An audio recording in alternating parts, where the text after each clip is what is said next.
Pourquoi le dernier film de Jamel Debbouze est un flop au cinéma?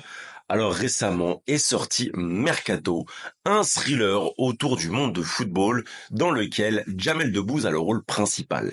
Mais voilà, les entrées ne sont pas au rendez-vous alors que le budget est quand même assez conséquent. En fait, la première explication, c'est qu'il y a eu un appel au boycott du film. Oui, car Jamel Debbouze ne s'est pas positionné par rapport à ce qui se passe à Gaza et pour beaucoup, c'était inacceptable. Alors moi, personnellement, je soutiens totalement la population palestinienne depuis des années et des années, mais là, j'accepte pas un boycott pour cette raison. Parce que c'est simple, on peut pas forcer quelqu'un à se positionner par rapport à un conflit national ou international. Vous vous rendez compte de toutes les choses qui se passent dans le monde? Et en plus de ça, on va parler de tout ce qui arrive en France avec Macron. Bref, si on devait boycotter les artistes parce qu'ils ne se positionnent pas sur tel ou tel sujet, bah au final, en fait, on regarderait plus personne. Parce que quelqu'un qui se positionne surtout publiquement, ça n'existe pas.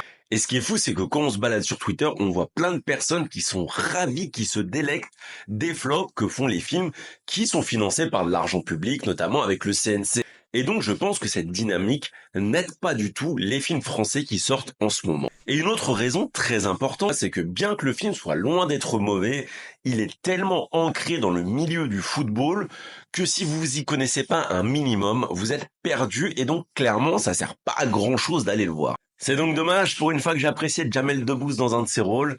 Dites-moi ce que vous en pensez en commentaire et surtout, abonnez-vous.